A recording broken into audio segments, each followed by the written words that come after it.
So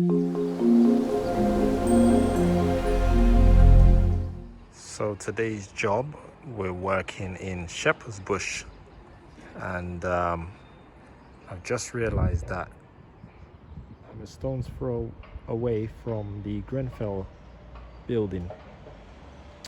If you don't know what Grenfell is, a few years ago, this building unfortunately was set on fire, and many Londoners died in the tragedy. I will put a link in the description if anybody wants to read about what happened and what's ongoing about the situation concerning Grenfell.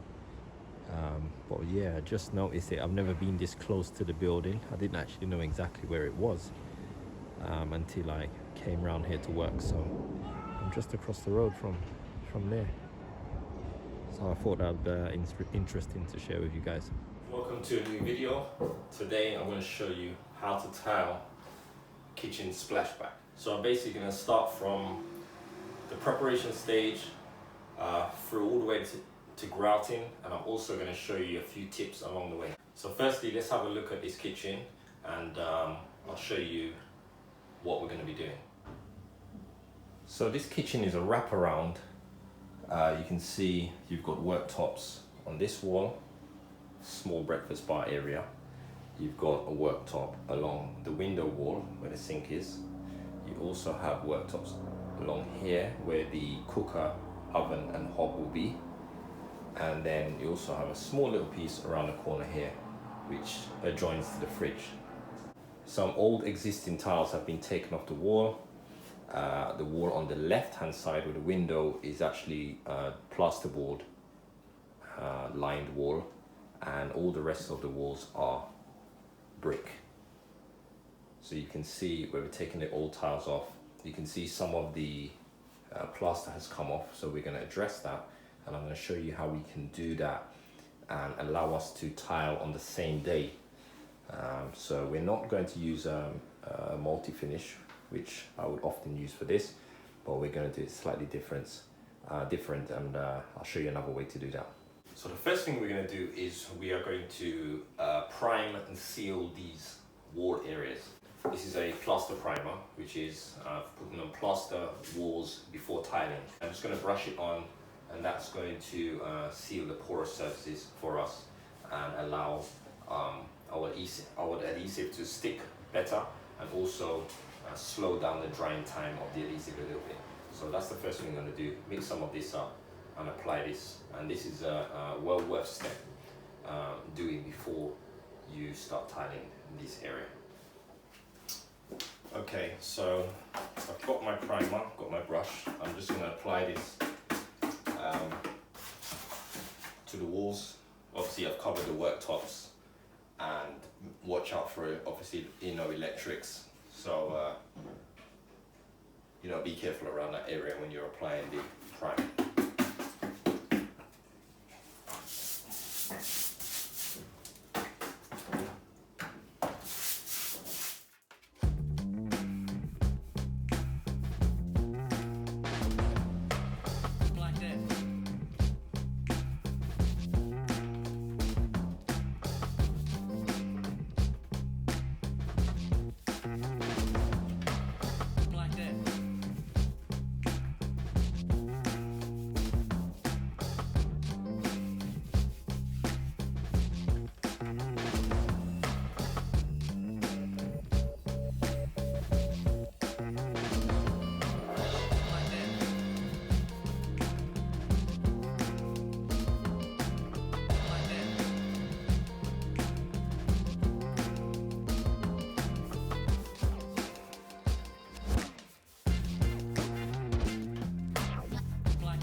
Okay, so now I've mixed some rapid set tile adhesive.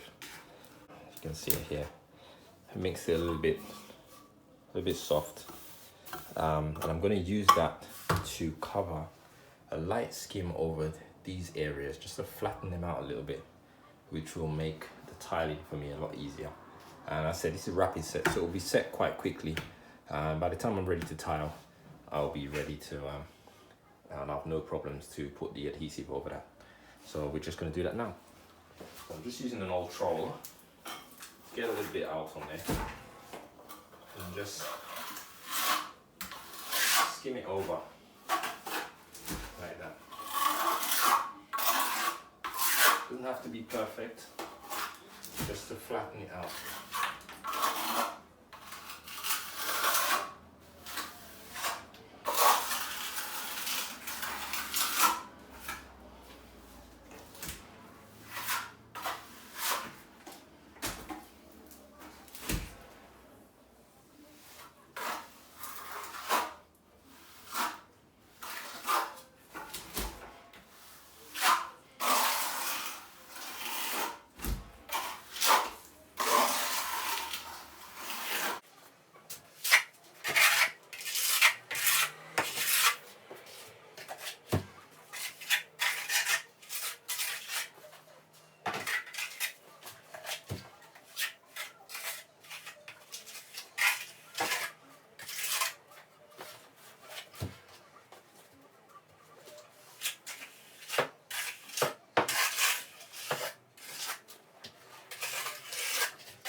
Okay, so that adhesive has been done, and you can see how it's just filled up those dips where the plaster came off, and it's gonna help me to get the tiling done a lot flatter and a lot easier.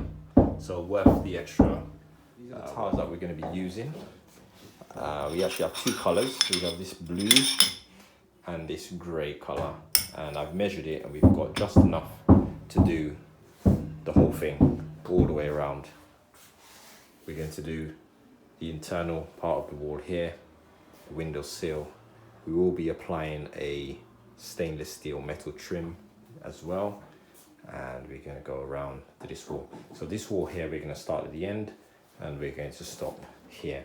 This boiler is going to be boxed in, so we don't need to worry about tiling all under here. We're going to stop here with the tiles on this side. So the next thing we're going to look at is, where do we start tiling? We're going to work on our plan and layout. So what I like to do first is I like to do this larger wall, which as you enter the kitchen is going to be the first wall that you see. So it's probably one of the most important walls. Also another important wall is where the window is as well, just for symmetry. So what I like to do here with this particular wall, rather than centering the wall from one end of it to the other and finding the center, we're actually going to use this area as the center, because this is going to be where the hob is going to be, and it's very important that we're symmetrical in this area. So I already have a line of center here, which we used when we were fitting the extract fan, and we're going to use this as the center of area, and we're going to see how the tiles will space out in this area. So these tiles are 10 centimeters wide, 100 millimeter. That's including the spacer as well. So we're going to use that as our guide. So call it 45, call it 45. So this is 900 space. So we said 45 was our center here. So that will allow us to have 4.5 tiles on the left and 4.5 tiles on the right. So that works out nice. So we've got a decent size, half of one of these tiles, half of one of these tiles. And what's also helps as well is when we cut the tile, we can use both sides of that tile, one half there, and we're not wasting, and it saves me having to cut twice. So these are the things that you would look at before you start tiling. So also coming vertically out, I've measured here, we have 50 centimeters, 500 millimeters, so we'll have 5 rows of tiles going up, and in this area we're at 70, so we'll have another 2 rows of tiles going up here, so 7 here and 5 all the way around the rest of the room. So it's nice and even, and try to minimize the cutting that we have to do, which makes the job look nicer and also cuts down on the time that we'll be doing the work. So as far as tiling is going to start, we're going to start from this center line and work our way this way and work our way that way and work our way up all the way down to there, and then I will also center all these other areas and we'll do the same thing. Okay, so we're ready to start. Got my trowel, got adhesive. I'm using a slow set adhesive. When you're using small tiles particularly, I would go for a slow setting adhesive because it could take a lot more time to get right. Also allows you to more time to play around and adjust your tiles and make sure they're nice and straight. We've got 2 millimeter spacers for these tiles, which will make them look just right. This now is hard, and this has been about half an hour. It is quite hot at the moment. Half an hour, and that's great, ready to tile. So we're ready to start. I'm going to start by applying this to the wall. We'll do one area at a time, and then we'll start laying the tiles. The other thing is that these are the 2 colors that we're using. Now the client wants these a random pattern, so not just checkered every other, just a random pattern. So I'm just going to be making it up as I go along. You're going to see me just putting tiles in different places, and I'm not going to use too much thought about it, so it's as random as possible, and hopefully it will look good. We'll see. Alright, so let's start.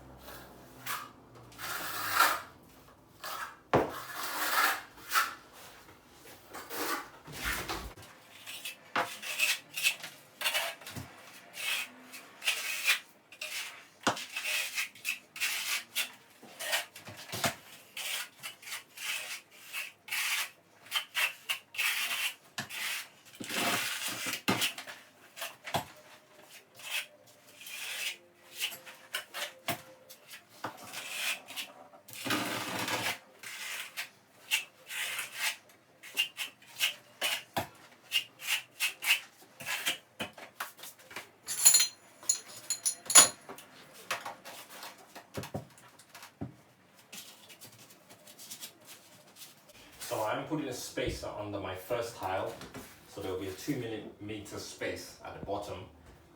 This is for a number of reasons. One, gives me a good gap to get the silicone right inside there, and so it can key in under the tiles.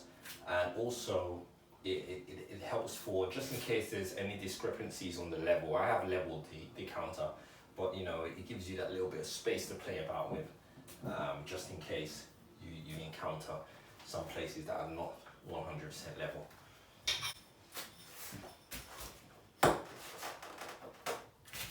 You just push them in, give them a little twist, a little wiggle, so they're nice and firm. And because we are putting a crisscross pattern, put a spacer in the middle here. Okay. Don't worry about putting too many spacers. The more, the better. Make sure it's nice and level. As I said, we're just going for a random pattern, so I just have to make sure that I'm using, you know, equal amounts of both colors, because I have pretty much got enough of both colors to do this. So as long as you're using the same amount, you use 3 blue and 3 grey, then you know you will have enough to cover everything. So as I've used 3 blue ones, 2 grey ones, I'm just going to throw 2 grey ones in there as well. So I've got 3 of each.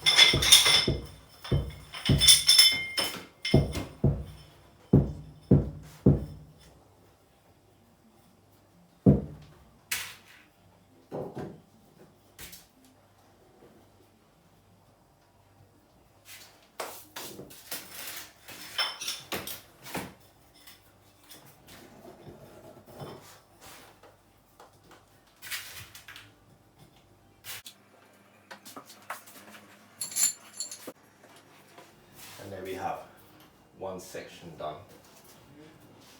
So I'm just going to go sections at a time like that, and I'm going to leave as many places where I can where the cuts are, so I can just do a lot of cuts at the same time. So we're just going to continue with the large areas and then come back to cut the areas that need cutting.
So now we're about to do the window area, and I'm going to use some of this aluminium edging to trim around the outer corner edges. You can use a hacksaw, simple tool, use a hacksaw. We're going to cut a 45-degree angle in the corners here, and you can get a miter block to help you to get that 45-degree angle. Obviously, if you have a chop saw, you can use a chop saw, set it up 45-degree angle, and an internal angle here, an internal angle here. We're going to take it up to the height of the tiles on either side where the tile will be, and just do the sides and this bottom edge, and then we'll fill in the tiles under here and then tile in the back in this area.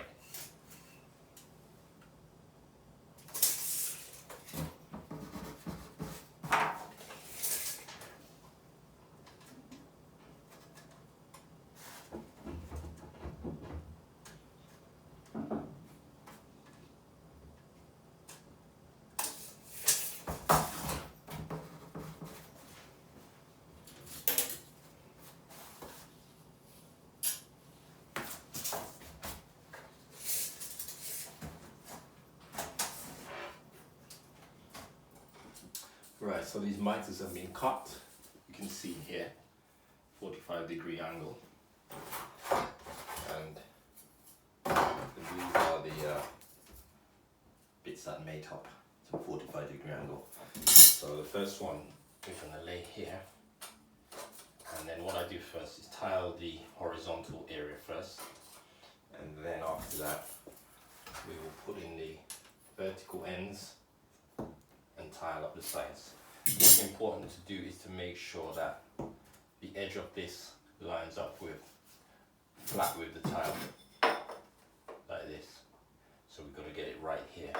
Then we'll start laying the tiles back and cover this whole area here.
Now I'm going to apply the grout. So grout all the tiles around here now.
So now everywhere's grouted.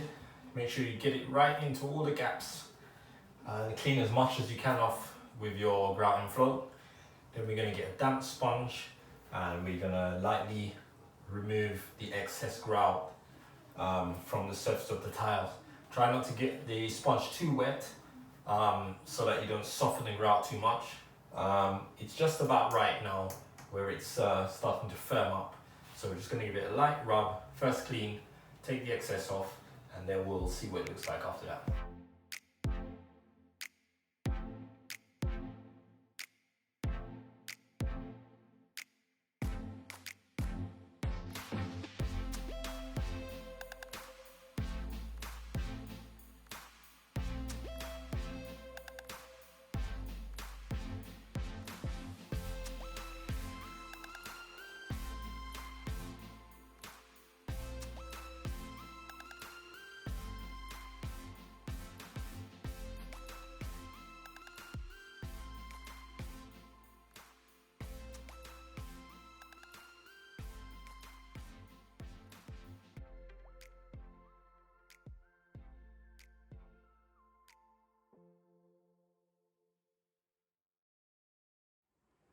So this is the finished result of the tiling.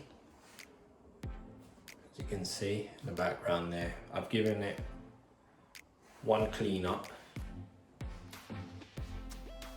and once it's all dry, you can see here, once it's all dry, I can give the tiles a good clean again, which I will do once it's dry. So that's it guys for this tiling video, how to. And hope you enjoyed it. If you've got any questions, comments, let me know. Also, don't forget to subscribe and like the bell so you can get notifications of new videos as I put them out. Thanks again for watching. See ya. Bye.